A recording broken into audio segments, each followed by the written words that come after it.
कहानी की शुरुआत में हम हेलम नाम के एक लड़के को देखते हैं जो अपनी मां की मौत के बाद से अकेला और डिप्रेशन में रहने लगा था। हेलम की मां की मौत 2 साल पहले घर के पास की झील में डूबने के कारण हुई थी और उसे लगता था कि उसकी सौतेली मां ने उसकी मां को मारा होगा और उसके पिता ने भी उसकी सौतेली मां का साथ दिया होगा क्योंकि वह पहले उसके पिता की सेक्रेटरी थी और उसकी मां के मरने के बाद हेलम के पिता ने अपनी सेक्रेटरी से शादी कर ली। हेलम का अपने पिता के साथ भी रिश्ता अच्छा नहीं था और उसे अपने माता पिता और सौतेली मां के साथ रहना नहीं था, इसीलिए वह सारा दिन घर के पास के जंगल में बने अपने ट्री हाउस में अकेला रहता था और उसे जंगल में आए हुए लोगों की दूरबीन से जासूसी करने की आदत लग जाती है और उन्हें देखकर हेलम यह सब अपनी डायरी में लिखा करता था। साथ ही वह डायरी में अपने मन की बातें लिखा करता था।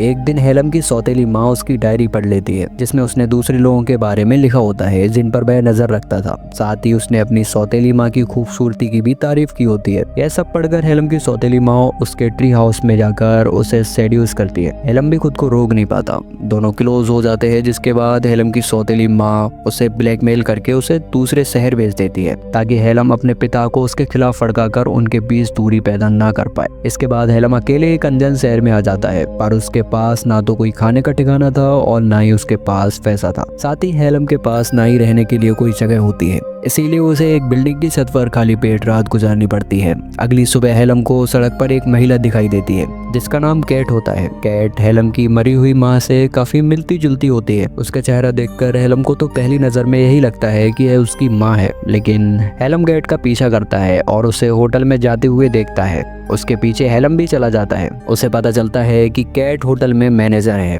हेलम कैट के पास आता है और उससे पूछता है क्या यहाँ पर कोई काम मिलेगा। इस पर कैट उससे कुछ सवाल जवाब करने के बाद होटल के किचन में काम में रख लेती है। हेलम को भी काम की बहुत जरूरत थी, इसीलिए वह यह काम करने लगता है और मन लगाकर सभी काम अच्छे से करता है और यह काम करते हुए उसे मजा भी आता है। इसके बाद हेलम छुट्टी होने के बाद कैट का पीछा करने लगता है और उसका हर एक रूटीन देखने लगता है। वह कहाँ जाती है, क्या करती है और यहाँ तक कि उसका घर भी देख लेता है।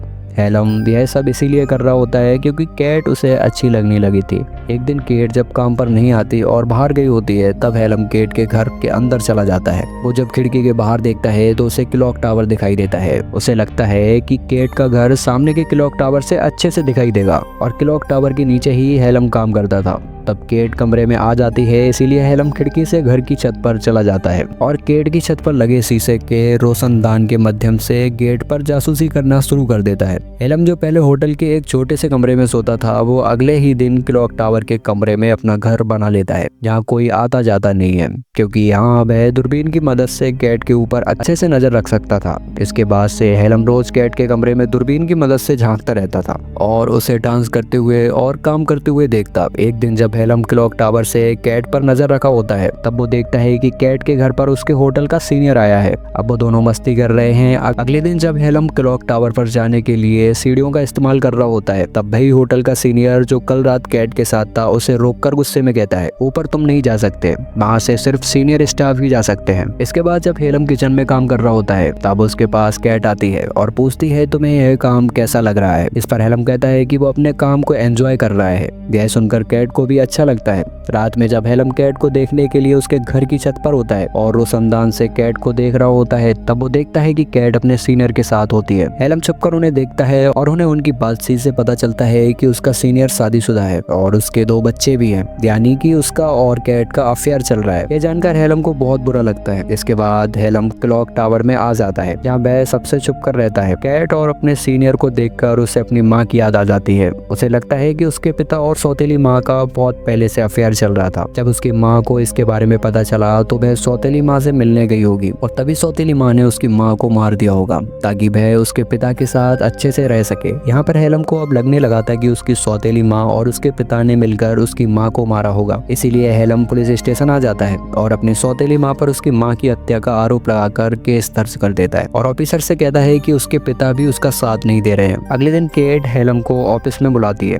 और उस होटल में फ्रंट डेस्क उसका काम ऑफर करती है। इस पर हेलम मान जाता है और यह काम करना शुरू कर देता है। जल्दी उसे यह काम अच्छा लगने लगता है और उसका एक दोस्त भी बन जाता है। एक दिन हेलम जब क्लॉक टावर से कैट को देख रहा होता है तब उसे ऐसा करते हुए उसका ही सीनियर देख लेता है। उसे समझ आ जाता है कि हेलम क्लॉक टावर से कैट के ऊपर नजर रखता है। उसका सीनियर गुस्से में हेलम को धमकाता है कि वह उसे पुलिस से पकड़वा देगा और नौकरी से निकाल देगा। पर हेलम अपने सीनियर से कहता है कि वो उसके बारे में सब जानता है, कि वो अपनी पत्नी को कैसे धोखा देकर कैट के साथ अफेयर कर रहा है। हेलम उसे ब्लैकमेल करने की कोशिश करता है। तब उसका सीनियर उसे नौकरी से नहीं निकालता और दोनों अपनी बातें सीक्रेट रखने का फैसला करते हैं। अगले दिन हेलम जब काम पर होता है तब कैट उसके पास आकर उसे बर्थडे विश करती है, क्योंकि आज हेलम 19 साल का हो गया होता है। यह बात उसके को-वर्कर दोस्त को भी पता चल जाती है और वो उसे पार्टी मांगता है। इस पर कैट भी हेलम को बर्थडे सेलिब्रेट करने को कहती है और वो लोग आज रात बार में जाने का प्लान बनाते हैं। रात में हेलम, उसका को-वर्कर दोस्त और कैट बार में होते हैं और वो ड्रिंक करने लगते हैं। हेलम का दोस्त काफी ज्यादा पी लेता है, इसीलिए वो घर चला जाता है, जबकि हेलम और कैट और भी ड्रिंक करने लगते हैं और बात करने लगते हैं। उन्हें ड्रिंक करते हुए काफी देर हो जाती है, इसलिए कैट हेलम को अपने घर ले जाती है। कैट नशे में होती है और बातों ही बातों में हेलम के करीब आने की कोशिश करती है, पर हेलम इसके लिए तैयार नहीं होता। फिर दोनों बिना कुछ किए सोने चले जाते हैं। हेलम कैट के बगल में सो जाता है और सोचता है कि जिस लड़की पर वो नजर रखता था आज वो उसके साथ सो रही है, जिससे उसे काफी अच्छा लगता है। अगले दिन हेलम जब काम पर जाता है तब वो सबसे पहले कैट के पास जाकर उसे डेट पर चलने के लिए कहता है, पर वो उसे मना कर देती है। कैट कहती है कि कल रात मैंने नशे की हालत में जो भी किया उसे तुम भूल जाओ। यह सुनकर हेलम उदास हो जाता है। वो वहाँ से चला जाता है। कुछ देर के बाद हेलम को होटल के कमरे में बुलाया जाता है। जब वो वहाँ जाता है तो देखता है कि वहाँ कैट है। वो हेलम के करीब आने लगती है और दोनों क्लोज हो जाते हैं। अब हेलम को कैट के साथ अच्छा लगने लगा था और कैट भी हेलम के साथ खुश थी। जब हेलम कैट के छत पर चढ़कर उसे देखने जाता है तो वह देखता है कि उसका सीनियर कैट से झगड़ा कर रहा होता है। वो गुस्से में चिल्लाते हुए कैट पर हाथ उठाने की कोशिश करता है। यह देखकर हेलम को बहुत गुस्सा आता है। वो कैट को बचाने के लिए रोशनदान के शीशों को हटाकर कमरे में कूद कर आ जाता है और अपने सीनियर को रोकने की कोशिश करता है, पर वह हेलम पर हाथ उठा देता है और कैट को हेलम के बारे में बता देता है। वो कहता है कि रोज क्लॉक टावर पर तुम्हारे घर की छत पर चढ़कर तुम पर नजर रखता था। यह सुनकर पहले तो कैट अपने सीनियर को वहां से जाने के लिए कहती है। उसके जाने के बाद वह हेलम से पूछती है क्या तुम उस पर नजर रखते थे और यह सब कब से चल रहा है। इस पर हेलम कहता है जब से मैंने तुम्हें देखा था तब से मैं तुम पर नजर रख रहा था, इसके पीछे एक वजह है। यह बात सुनकर कैट गुस्सा हो जाती है और उसको कई बातें सुनाने लगती है।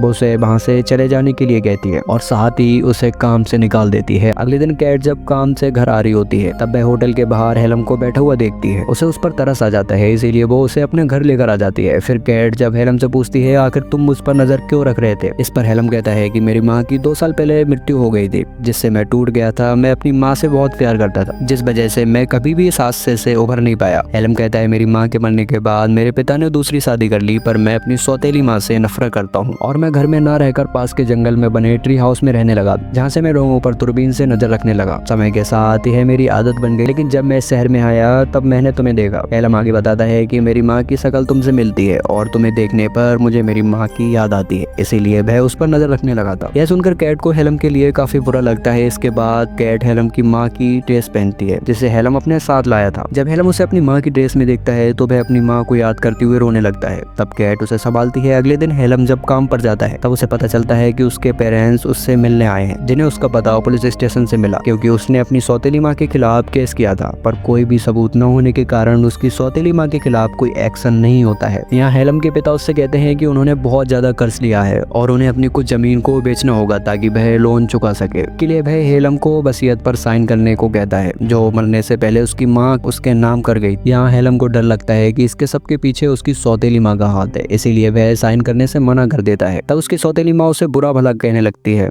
और फिर वो लोग वहाँ से चले जाते हैं। रात में हेलम को अपनी सौतेली माँ की बातें याद आ रही थी, जिसमें उसने कहा था कि उसकी माँ की मौत एक हादसा था और उसे भूल जाना चाहिए। पर हेलम बातों को याद करते हुए काफी गुस्सा हो जाता है। अगले दिन हेलम ट्रेन पकड़कर अपने घर आता है। हेलम दुख और दर्द से बुरी तरह प्रभावित होकर घर पर चुपचाप आ जाता है और अपनी सौतेली माँ के पास जाकर उसका मुंह बंद करके उसे बांधता है। फिर उसे झील में ले जाता है और पानी में फेंक देता है। सौतेली माँ डूबने लगती है। तभी हेलम को एहसास होता है कि वह गलत कर रहा है, इसीलिए वह सौतेली माँ को पानी से बाहर निकालता है और उससे माफी मांगता है। फिर सौतेली माँ वहाँ से चली जाती है। तभी हेलम के पिता उसके पास आकर खुलासा करते हैं कि उसकी माँ बहुत पहले से डिप्रेस थी और उसने खुद अपनी जान ली थी। यहाँ हेलम को यह एहसास होता है कि वह गलत था।